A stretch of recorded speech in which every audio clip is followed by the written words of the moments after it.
अस्सलामुअलैकुम, मैं डॉक्टर आयशा अब्बास। मैं आपकी डॉक्टर भी हूँ और डायटिशियन में। सर्दियों के मज़े, और हम कराची वालों के लिए तो ये बहुत ही थोड़ी देर तक होती हैं। और लाहौर में तो खूब स्मोक भी हो रही है, लेकिन बात यह है कि स्मोक के साथ साथ जहाँ पे सांस के मसाइल हैं, सांस के साथ उलझने हैं, लेकिन थोड़े बहुत जल्द के मसाइल भी हो जाते हैं। फ़ज़ाई आलूदगी है, जरासीम है, तो उसमें यह है कि आपने थोड़ा सा अपने आप को बचा के भी रखना है। उसमें आंखों के मसाइल हो सकते हैं और आंखों में जलन भी हो सकती है, तकलीफ भी हो सकती है, फेफड़ों के मसाइल भी हो सकते हैं, लेकिन जिल्द के मसाइल भी साथ ही साथ हैं। तो आपने अपनी जिल्द को भी बचा के रखना है, क्योंकि उसमें थोड़ा बहुत एक्जेमा के मसले हैं, होठों का फटना, ये बहुत ही कॉमन कंप्लेंट्स हैं।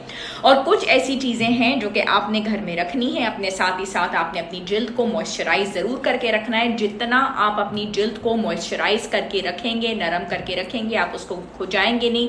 और जब आप उसको खुजाएंगे नहीं तो आपकी जिल्द के प्रॉब्लम्स नहीं होंगे जब आप उसको लोशन लगा के रखेंगे। इंपॉर्टेंट बात यह है कि मेंथोल ऑयल भी बहुत अच्छा रहता है, उसके बहुत अच्छे रिजल्ट्स हैं। आप कभी के बार अपनी स्किन जब ड्राई हो रही हो तो कुछ भी ना मिले तो बर्फ का इस्तेमाल भी कर सकते हैं, आपको खुजली के ऊपर राहत मिलेगी।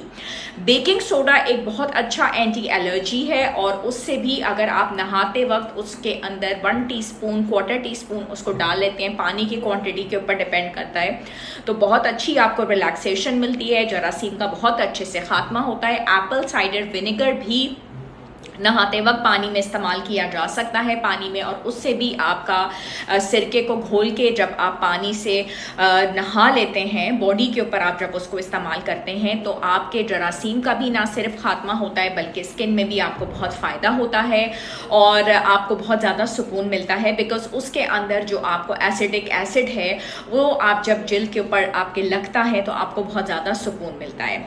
नारियल का तेल ना सिर्फ जिल्द के लिए बहुत अच्छा है बल्कि खोपड़ी के लिए भी बहुत अच्छा है, यानी कि आपके सर के लिए भी, और आपकी जो खारिश है उसमें बहुत फ़ायदा मिलेगा। साथ ही साथ टी ट्री ऑयल भी बहुत अच्छा है। नारियल का तेल भी आपके इन्फेक्शन को बहुत अच्छे से दूर करता है, खुजली को ख़त्म करता है।